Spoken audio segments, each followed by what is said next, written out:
Assalamualaikum warahmatullahi wabarakatuh. Selamat datang kembali di channel kami.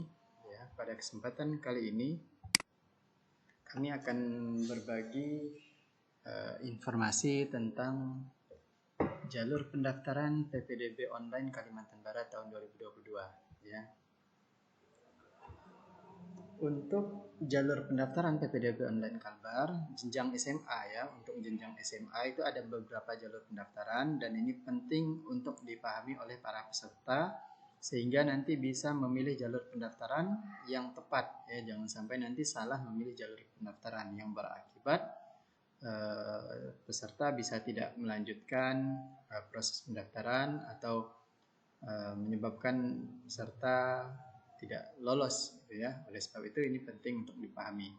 Oke, silahkan disimak video ini ya sampai selesai. Oke, kita langsung.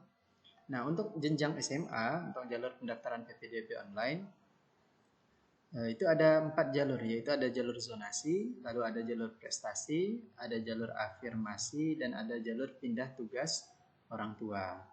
Kita bahas satu persatu untuk jalur zonasi terlebih dahulu. Untuk jalur zonasi itu ya jalur pendaftaran yang memprioritaskan jarak tempat tinggal terdekat dengan sekolah. Nah, artinya jalur zonasi ini jalur yang mengandalkan ya perhitungan jarak tempuh dari rumah tempat tinggal si peserta didik ke sekolah. Ya. Jarak tempat tinggal peserta didik itu di mana sesuai dengan alamat yang tertera di KK. Oleh sebab itu berkas yang diperlukan yaitu adalah KK dan surat keterangan lulus. Ya. Jadi untuk jalur zonasi ini mengukur berdasarkan jarak tempuh ya. Jadi ini kalau rumahnya itu dekat dengan sekolah tersebut maka peluang diterimanya tentu akan semakin besar. Ya. Ini berkas yang diperlukan yaitu KK dan surat keterangan lulus, kartu keluarga ya. Lalu untuk KK sendiri itu diterbitkan paling singkat 1 tahun sebelum tanggal pendaftaran PPDB 2022. Nah, KK itu harus diterbitkan paling singkat 1 tahun sebelum ya, sebelum tanggal pendaftaran PPDB 2022. Jadi, kalau pendaftaran PPDB itu tanggal 20 Juni 2022, maka paling tidak KK itu 1 tahunnya itu kan tanggal 20 Juni tahun 2021. Kalau sudah 20 Juni 2021 tidak bisa dipakai. Tapi kalau masih 19 Juni 2021, KK-nya masih bisa dipakai. Jadi 19 Juni 2021, 18 Juni 2021 atau misalnya Januari 2021 atau ke belakangnya lagi. Nah, itu tidak ada masalah. Tapi kalau sudah lewat dari tanggal 20 Juni 2021, misalnya Desember 2021, berarti kan KK itu belum sampai 1 tahun. Maka yang seperti ini tidak bisa dipakai untuk mendaftar. Ya. Jadi KK ini tidak bisa dipakai untuk mendaftar. Nah, ini penting dipahami oleh para pendaftar yang ingin mendaftar lewat jalur zonasi. Pastikan KK-nya sudah 1 tahun ya diterbitkannya. Lalu KK yang belum sampai 1 tahun akibat penambahan dan atau pengurangan anggota keluarga tanpa mengubah alamat dapat digunakan namun wajib melampirkan fotokopi KK lama dengan KK baru. Penambahan anggota baru bukan peserta pendaftar. Jadi kalau KK kita itu belum sampai 1 tahun umurnya yang diakibatkan misalnya ada anggota keluarga misalnya abangnya si pendaftar ini menikah gitu kan sehingga mereka keluar dari kakak orang tuanya ya. Nah, ini kan mengakibatkan keluarnya anggota keluarga dari kakak tersebut mengakibatkan kakak ini yang akan diterbitkan oleh Dukcapil tentu tahunnya akan lebih muda lagi gitu kan. Nah, sesuai dengan kapan kakak itu dikeluarkan atau misalnya ibu dari si pendaftar ini ya melahirkan ya anak ya, jadi sehingga si pendaftar ini ada adiknya lagi yang baru lahir ya, sehingga itu kan harus ditambahkan di KK, jadi penambahan anggota keluarga. Nah, ini juga mengakibatkan umur KK itu jadi lebih muda gitu kan ya. Kalau misalnya belum sampai 1 tahun ini tadi, kalau alamatnya tidak berubah ya dengan alamat KK yang lama, maksudnya dia tidak mengubah alamat ya, hanya mengubah itu tadi adanya penambahan anggota atau pengeluaran anggota. Nah, ini masih bisa dipakai dengan syarat tadi wajib melampirkan fotokopi KK lama dengan KK yang baru. Ya, nanti akan dilihat di situ. Tentu akan dilihat oleh sekolah seperti apa. Nah, ingat penambahan anggota baru itu bukan peserta pendaftar. Jadi, misalnya ada pendaftar ini masuk ke KK keluarganya yang rumahnya lebih dekat dengan SMA 1. Nah, itu tidak bisa ya. Karena yang pindah itu kan adalah pendaftar. Nah, itu tidak bisa. Lalu untuk jalur zonasi dapat memilih 3 sekolah pilihan. Ya, jadi kita bisa memilih 3 sekolah pilihan. Jadi ada pilihan 1, pilihan 2, pilihan 3. Pilihan 2 dan pilihan 3 itu sebagai cadangan. Kalau tidak lolos di pilihan 1, maka dia nanti akan masuk di pilihan kedua. Kalau tidak lolos di pilihan kedua, maka nanti dia akan dijaring di pilihan ketiga. Ya. Jadi ada cadangannya, ada pilihannya. Lalu jumlah peserta diterima pada jalur ini 50% dari daya tampung sekolah. Jadi kalau misalnya daya tampung sekolahnya berapa? 250 orang misalnya. Berarti 50%-nya ya sekitar 125 orang yang akan masuk lewat jalur zonasi ini. Oke, itu untuk jalur zonasi ya. Jadi ingat jalur zonasi ini jalur yang seleksinya berdasarkan jarak tempuh, jarak tempat tinggal ke sekolah. Tempat tinggal itu dilihat dari mana? Alamat yang tertera di KK. Berkas yang diperlukan apa? Yaitu KK dan surat keterangan lulus. Lalu KK-nya bagaimana? KK itu harus sudah berumur 1 tahun. Kalau KK-nya belum sampai 1 tahun karena ada penambahan atau pengurangan anggota keluarga yang ada di KK dan tidak mengubah alamat, maka KK tersebut boleh dipakai dengan syarat melampirkan fotokopi KK lama dengan KK yang baru. Ya. Dan ingat, penambahan anggota itu bukanlah si pendaftar. Ya. Oke, itu untuk jalur zonasi. Lalu yang selanjutnya adalah jalur prestasi. Untuk jalur prestasi, untuk jalur prestasi terbagi menjadi 2. Ada prestasi nilai pengetahuan rapot serta prestasi akademik dan non-akademik. Jadi ada 2 ya prestasi ini. Ada prestasi pengetahuan nilai pengetahuan rapot dan ada prestasi akademik dan non-akademik. Untuk prestasi rapot kuotanya itu 25%. Jadi yang akan diterima di prestasi rapot itu sebanyak 25%. Nah, untuk jalur pendaftaran rapot ini yaitu menggunakan nilai rata-rata pengetahuan semester 1 sampai dengan 5 pada mapel bahasa Indonesia, matematika, bahasa Inggris, IPA dan IPS. Jadi, kalau kita masuk lewat jalur prestasi rapot ini, kita itu akan diseleksi berdasarkan nilai. Ya, nilai 5 mata pelajaran, yaitu mata pelajaran bahasa Indonesia, matematika, bahasa Inggris, IPA, IPS. Di semester 1 sampai semester 5. Artinya dari kelas 7, kelas 8, kelas 7 semester 1 semester 2, kelas 8 semester 1 semester 2, dan kelas 9 semester 1. Itu nilainya akan dilihat nanti ya. Dan akan diseleksi berdasarkan nilai itu ya. Jadi mana nilainya yang tertinggi itu akan diambil gitu ya sampai memenuhi kuota 25%. Misalnya 25% itu berapa orang? Misalnya ada 50 orang. Maka akan diurutkan ya nilai tertinggi sampai 50 orang. Nah, itu yang akan diambil ya. Itu untuk prestasi nilai pengetahuan rapot. Lalu berkas yang diperlukan untuk mendaftar lewat jalur ini apa saja? Ada KK, ya ada surat keterangan lulus ya. Ingat KK ya, surat keterangan lulus, ada identitas raport. Ini penting ya, identitas raport itu bagian yang depan sekali halaman. Lalu rapor semester 1 sampai 5. Nah, ini semuanya dalam bentuk foto ya, disiapkan dalam bentuk foto karena nanti harus mengupload ya. Menguploadnya di akun PPDB-nya nanti harus diupload semester semuanya ini, syarat-syaratnya ini. Nah, untuk rapor pastikan terlihat utuh 1 lembar itu ya. Nah, yang difoto apa? Yang nilai pengetahuannya. Yang ada nilai pengetahuan ya mata pelajaran tersebut. Misalnya untuk nilai pengetahuan mata pelajaran tersebut lebih dari 1 lembar, ya fotokan saja semuanya. Ya. Jadi difotokan semuanya agar terlihat. Ya. Nah, itu berkas yang harus disiapkan. Lalu untuk jalur prestasi akademik dan non-akademik, kuotanya 5%. Ya. Nah, ini jalur pendaftaran menggunakan sertifikat atau piagam penghargaan kejuaraan. Jadi kalau lewat jalur prestasi akademik dan non-akademik ini jalur yang menggunakan sertifikat atau piagam. Jadi kalau tidak punya sertifikat atau piagam jangan lewat jalur ini ya. Nah, ini jalur yang mengharuskan pakai sertifikat atau piagam. Dan sertifikatnya pun bukan sembarang sertifikat, melainkan sertifikat kejuaraan ya, yang dikeluarkan oleh pemerintah atau lembaga yang diakui pemerintah.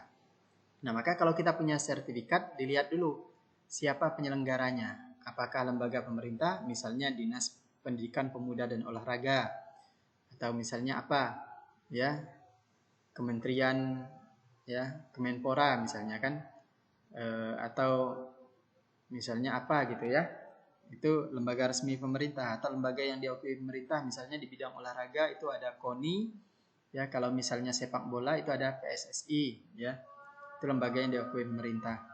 Nah, ini mulai tingkat kabupaten kota, provinsi, nasional atau internasional harus sertifikat kejuaraan ya. Kejuaraan level minimalnya adalah tingkat kabupaten, juara 1 tingkat kabupaten misalnya. Lembaga penyelenggaranya adalah pemerintah kabupaten misalnya kan. Nah, itu baru diakui. Tapi kalau levelnya tingkat kecamatan, itu tidak bisa dipakai untuk mendaftar lewat jalur ini. Misalnya sertifikatnya apa? Sertifikat juara 1 di sekolah. Nah, itu tidak bisa dipakai ya. Karena level minimalnya adalah tingkat kabupaten. Ya, kalau juara 1 level sekolah, misalnya tingkat sekolah, ya itu tidak bisa dipakai untuk mendaftar. Nah, lalu yang juga harus diperhatikan, sertifikat diterbitkan paling singkat 6 bulan dan paling lama 3 tahun. Jadi paling singkat 6 bulan. Jadi kalau ini bulan sekarang ini adalah bulan pendaftaran, itu adalah bulan Juni. Kalau misalnya sertifikat itu Juni 2022. Kalau sertifikatnya itu tanggal apa, bulan misalnya bulan 3 ya, bulan Maret 2022. Berarti kan belum sampai 6 bulan. Maka yang sertifikat seperti ini tidak bisa digunakan. Atau misalnya sertifikatnya ini didapatkan waktu dia masih SD. Nah, ini kan berarti sudah lebih 3 tahun. SMP umumnya adalah 3 tahun ya, ditempuh 3 tahun. Nah, kalau SD misalnya kelas 6 SD pernah dapat sertifikat. Nah, hitungannya belum sampai 3 tahun. Sudah lebih dari 3 tahun. Maka yang seperti ini tidak bisa dipakai ya. Nah, untuk syarat ya, yaitu melampirkan KK, surat keterangan lulus, sertifikat atau piagam. Nah, ini tadi, kalau tidak punya sertifikat jangan ngambil jalur ini ya. Nah, ini jangan sampai, ini pentingnya pembahasan ini, jangan sampai nanti sudah milih jalur prestasi akademik dan non akademik, ternyata dia tidak punya sertifikat, tidak punya piagam. Sertifikat pun ada sertifikat tapi bukan sertifikat yang memenuhi syarat ini tadi. Bukan sertifikat kejuaraan misalnya, atau yang mengeluarkan sertifikat itu bukan lembaga pemerintah atau lembaga yang diakui pemerintah. Nah, ini atau sertifikatnya bukan kejuaraan levelnya minimal kabupaten. Nah, itu ya tidak bisa gitu. Maka ini pentingnya untuk memahami hal tersebut. Lalu sertifikat diterbitkan paling singkat 6 bulan dan paling lama 3 tahun sebelum tanggal pendaftaran. Nah, ini untuk jalur prestasi. Adapun jalur yang selanjutnya adalah jalur afirmasi. Jalur ini diperuntukkan bagi calon peserta didik dalam program penanganan keluarga tidak mampu dari pemerintah. Jadi jalur afirmasi ini untuk keluarga yang tidak mampu, tapi bukan sembarangan keluarga tidak mampu, tapi mereka harus ikut dalam program penanganan keluarga tidak mampu. Nah, jadi program bukti keikutsertaan dalam proses penanganan keluarga tidak mampu dari pemerintah berupa kartu KIP, KKS, dan PKH. Dan harus sesuai antara nama orang tua di KK dengan nama pemilik kartu KIP dan KKS PKH. Nah, jadi afirmasi ini untuk jalur diperuntukkan bagi calon peserta didik dari keluarga tidak mampu, tapi mereka memiliki bukti keikutsertaannya dalam penanganan keluarga tidak mampu. Buktinya apa? Berupa kartu KIP, KKS, atau PKH. Kalau tidak punya kartu ini, jangan milih jalur ini. Maka syaratnya untuk mendaftar lewat jalur ini harus memiliki KK, surat keterangan lulus, lalu kartu KIP atau KKS PKH. Ya, ini. Dan pemegang KIP dapat dibuktikan melalui halaman ini ya. Jadi nanti kartu KIP kalau tidak terdaftar di halaman ini, ya walaupun punya kartu KIP tapi tidak terdaftar di halaman ini, ya juga tidak bisa. Oke. Nah, itu ya. Lalu jumlah peserta didik yang diterima di jalur ini itu sebanyak 15% ya. Untuk jalur ini sebanyak 15%. Dan dapat memilih 3 sekolah pilihan. Sama seperti zonasi tadi, dia bisa memilih 3 sekolah pilihan. Ya. Oke, ini jalur afirmasi. Lalu yang terakhir adalah jalur perpindahan tugas orang tua. Jalur ini diperuntukkan bagi calon peserta didik dengan acuan perpindahan tugas orang tua antar kabupaten kota atau antar provinsi. Nah, jadi kalau orang tuanya bertugas, misalnya orang tuanya itu pekerjaannya eh, polisi misalnya kan, atau tentara, ya, ini sebelumnya bertugas di suatu kabupaten, lalu pindah ke kabupaten yang lain. Ini level minimalnya adalah kabupaten ya. Kalau pindah antar kecamatan tidak bisa pakai lewat jalur pindah tugas orang tua.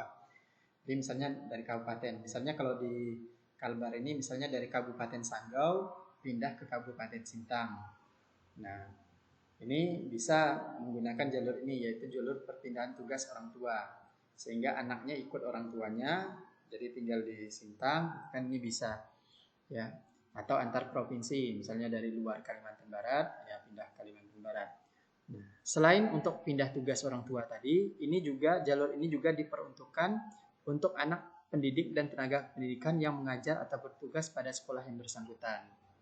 Jadi anak pendidik dan anak tenaga kependidikan yang mengajar di sekolah tersebut atau yang bertugas di sekolah tersebut tempat dia ingin mendaftar tadi, maka dia juga mendaftar lewat jalur ini, pindah tugas orang tua. Nah, lalu apa sih syarat yang dibutuhkan untuk masuk di jalur pindah tugas orang tua? Yaitu berupa KK, surat keterangan lulus, lalu surat keterangan atau surat tugas orang tua dari instansi terkait maksimal 3 tahun. Jadi kalau orang tuanya pindah belum sampai 3 tahun, surat itu masih berlaku. Ingat ya, ada suratnya ya, ada surat perpindahan tugas orang tua. Tapi kalau sudah lewat dari 3 tahun, maka dia tidak berlaku lagi surat itu. Jadi tidak bisa dipakai. Nah, jadi kalau ingin masuk lewat jalur ini, lihat ada tidak ya surat keterangan pindah tugas orang tua dan lain sebagainya. Lalu jumlah peserta didik yang diterima jalur ini yaitu 5%. Oke, jumlah peserta didik yang diterima itu sebanyak 5% ya. Jadi ini ya penjelasan terkait tentang jalur pindah tugas orang tua. Jadi kalau ingin mendaftar lewat jalur pindah tugas orang tua, itu tadi ya harus memiliki syarat KK ya.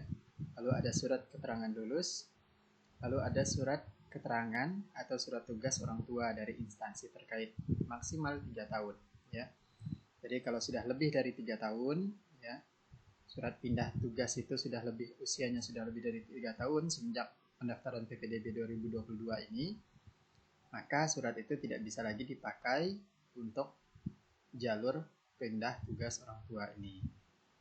Nah, itu ya terkait penjelasan tentang pindah tugas orang tua. Oke, lalu yang selanjutnya, untuk informasi update tentang PPDB 2022 ya bisa melalui ini channel saya, yaitu Sang Pembelajar, atau bisa juga melalui media sosial SMA 1 Sintang, itu di SMA N1 Semanesa, Facebooknya itu Semanesa Sintang, kalau Instagramnya SMA N1 Sintang. Atau ya kalau ingin bertanya tentang PPDB online ini 2022, yang bagi yang ingin mendaftar di SMA 1 Sintang bisa menghubungi nomor admin PPDB SMA N1 Sintang, itu di nomor ini ya. Oke, sekian yang bisa saya bagikan pada kesempatan kali ini dan semoga bermanfaat. Ya, bila dirasa ada manfaatnya, jangan lupa klik like, subscribe, dan aktifkan tombol loncengnya agar kalian tidak tertinggal video-video update dari saya ya tentang PPDB online tahun 2020 ini. Sekian, saya akhiri. Assalamualaikum warahmatullahi wabarakatuh.